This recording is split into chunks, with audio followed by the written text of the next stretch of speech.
All right, welcome everybody. This is Randy with Real MMA News, and I wanted to do a quick podcast today. I've been getting a lot of questions on Twitter about what MMA radio or podcasts I listen to, and I actually listen to probably a dozen or so, but there's some that I listen to every week and never miss an episode. Guys I really admire and respect, and just always have something interesting to say. They're not just rambling and hitting talking points and saying the same old shit. So I wanted to cover those and thank everybody once again for all the support and comments, tweets, retweets, sharing of the videos. We got over 3,000 views for our last podcast, and you guys rock. I don't know what else to say. So again, thanks for all the support, and we'll just jump right into it. The first one, basically one that I never miss every Monday, is the CoMain Event podcast with Chad Dundas and Ben Folks. Chad just wrote a book that's really good. He works for Bleacher Report as senior editor. These guys do the podcast every Monday. They never miss a week. They're about to do their 200th episode. Ben Folks works for MMA Junkie. They both do great work. They always have something interesting to say. If you haven't checked out this podcast, you're missing out. They mix in some good humor with some good, good points, good analysis. They don't break down fights and do that kind of shit. They just kind of give their thoughts on it. And, I just really, really think these guys do great work, and you should check them out. Again, every Monday, get them on iTunes, all the regular places. You can download it direct. You can email them questions, that kind of thing. It's really just an excellent podcast. One of my favorites for sure. The next one, and I've talked a lot about Luke Thomas. Luke Thomas is doing all kinds of stuff now. His main podcast, I guess, is Promotional Malpractice. It is every Wednesday, and it's really developed into something. He started it out as an experiment. He was on Spike TV doing MMA analysis. He does some commentary for regional events. He's senior editor at MMA Fighting, with a cool group over there, and he always speaks his mind, always brings up things that make people uncomfortable, and doesn't back down to the bullshit. He's not trying to buddy up to fighters, not trying to buddy up to the UFC. He did some work with Glory. He practices jiu-jitsu. He'll be the first to tell you he's not an expert, but he actually understands, a lot of the ground game that I think a lot of people giving analysis don't. And just overall, I appreciate the honesty. And, he just says some funny shit. He tells people, to set themselves on fire, jump off a bridge, delete their account. And I can relate to that. I hate most people too. But seriously, great analysis, great talking points. It's just him and a camera basically for the live chat. He takes questions on MMA Fighting on Twitter, on YouTube, and he tries to answer them. Just great stuff. If you haven't checked it out, and I'll be honest, and I've said this before, the first couple times I listened to Luke Thomas, I thought, who is this asshole? Gets on my nerves. He needs to shave that fucking beard. But he grew on me quick, and now it's must listen podcast, without a doubt.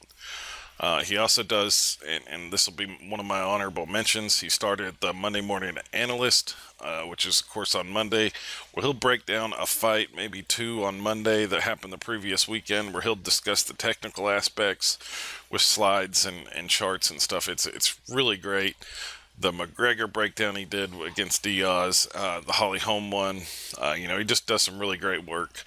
And he really dives into it. He's had Robin Black on to help do some analysis and some other people. He does technique talks with actual MMA fighters that are just gold. And again, if you haven't checked this out, you are missing out. And the next guy, again, surely you've heard of him by now, Robin Black. You can find him on Twitter at Robin Black. You can find him on the Fight Network out of Canada. And I pulled up the YouTube page here for Fight Network because that's mostly where his stuff is at. He just started doing some commentary for the UFC for the Shudo event that happened this past weekend.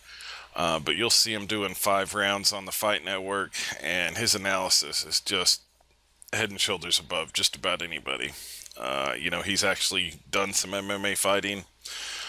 Basically, to gain the experience he thought he'd need. He's really into the psychological aspects of fighting, which I think is really overlooked by a lot of people.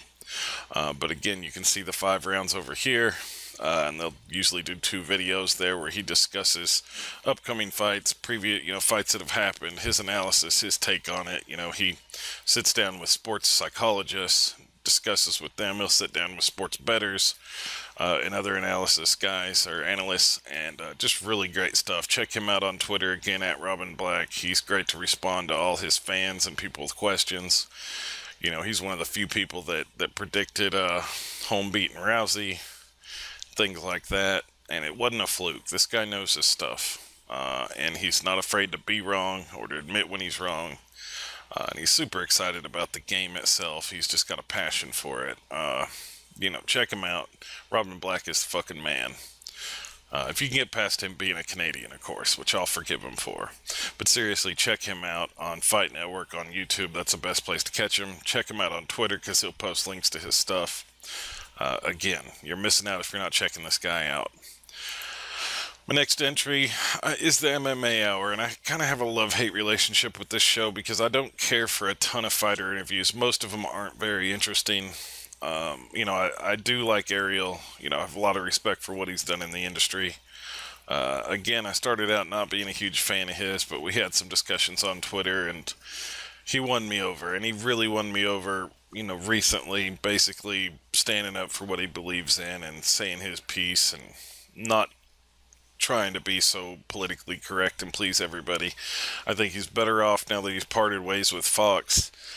He can actually be a journalist now. I would like to see him do more investigative journalism or more actual journalism than interviews, I guess. And I know that is journalism per se, but I don't have a huge interest in most fighter interviews, honestly. There is a time for that, and, some of them, the walk-arounds with Bisping and John Jones and things like that, I do appreciate and love those, but just general interviews every week, I'm not a huge fan of, especially coaches and stuff. Now, Greg Jackson is one of the exceptions.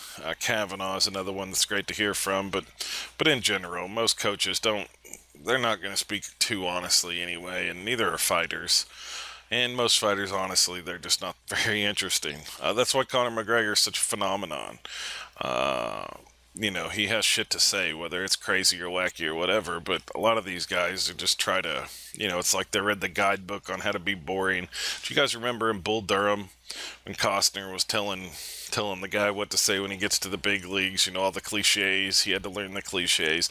That's what most fighters remind me of, It's just great to be here, happy to help the team, just gonna take it a day at a time. That kind of bullshit just gets on my nerves. So, and that's why people love McGregor and Diaz and people that actually say some shit that's not a cliche. And that's why also the UFC doesn't care for Miesha Tate to be a champion. Listen to her speak. She's happy. She just wants to help the UFC. She just, it's great to be here. Nobody gives a shit. That's why nobody's going to pay. Same thing with Demetrius Johnson. One interview, he went off script. And it was really interesting, but he hasn't done it since. Now he's went back to, I want $1 million, but I don't really want to sell the fight. Well, that's why you're going to be stuck making peanuts. You may be the second best fighter in history, but right now nobody gives a shit because you don't make us give a shit. So anyway, MMA Hour every week has several blockbuster guests. If you like that kind of thing, it's great. What I love most about the MMA Hour is the last hour where Ariel and New York Rick are just talking off the cuff, just freestyling it back and forth, discussing the world of MMA, discussing, fan questions and their take, going over betting odds. That's my favorite part of the show. And sometimes in the beginning, they'll have Mike Chiappetta or Luke Thomas or, another MMA guy come on and give their take about the previous week or whatever situation's going on. To me, that's interesting. Fighter stuff isn't so interesting, but it's still, it's a great show overall. And, it's something the industry needs. So I do appreciate the show, and that's why it made the list. Number 5.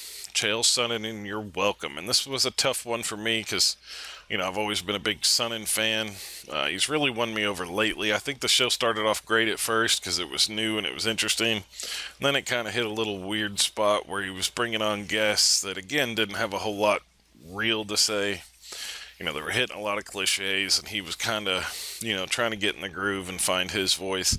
But now I think it's really come along. I think it's one of the few podcasts, that you can really hear some real talk, some stuff that normally you won't hear from insiders. And keep in mind, Chael still keeps in contact with Dana and UFC guys. He's still in the fold there.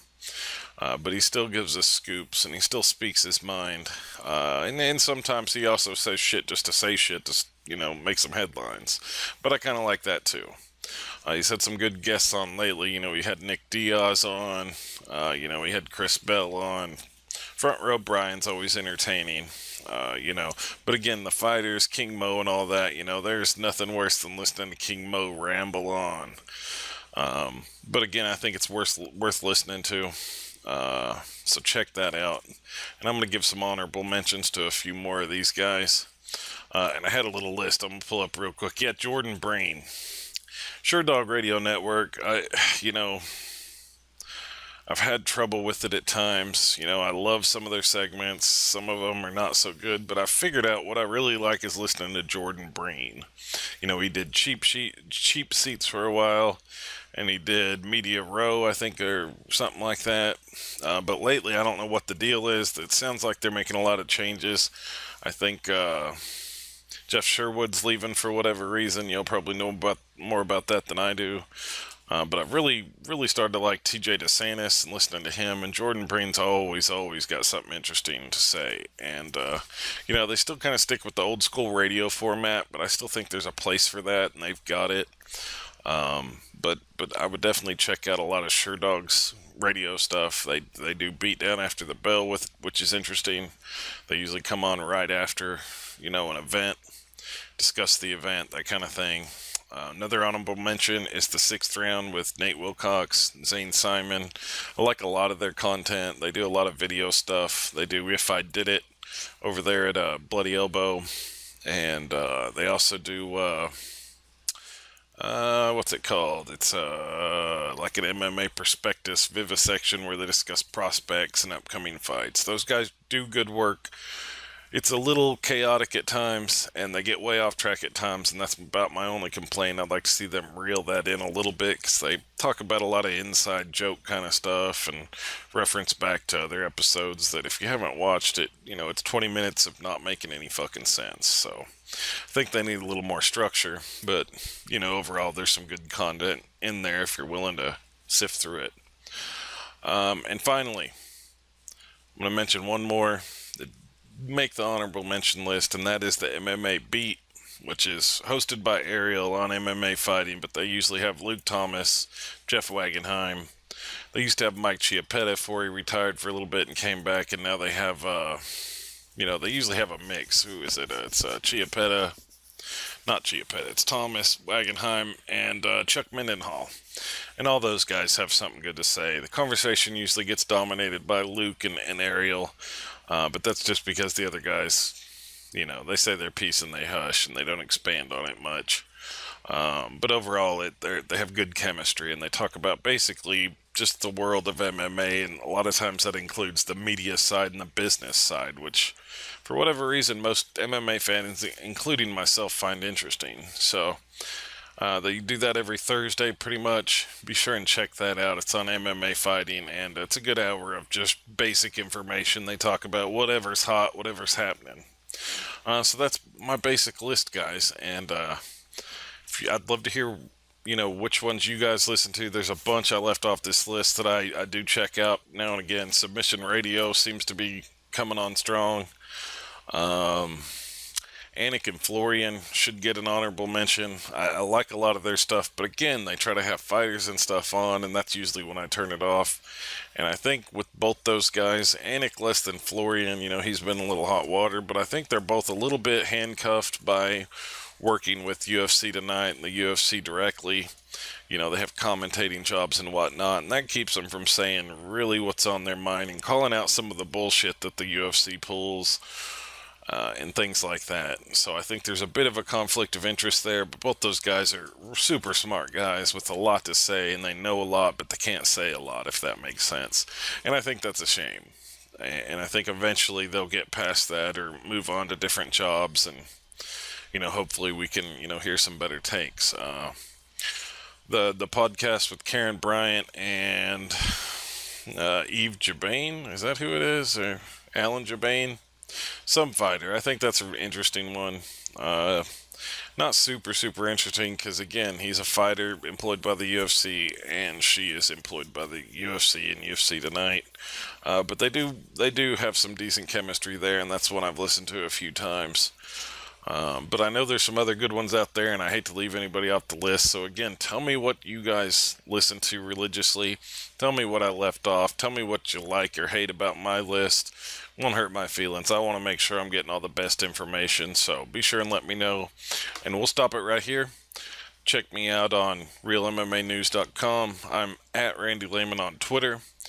Please like and share this video with your friends. Like us on Facebook, Real MMA News, and let me know what you want to see next, and I'll get it done for you guys. Again, appreciate all the love and support. Love you guys. You're the best. Take it easy.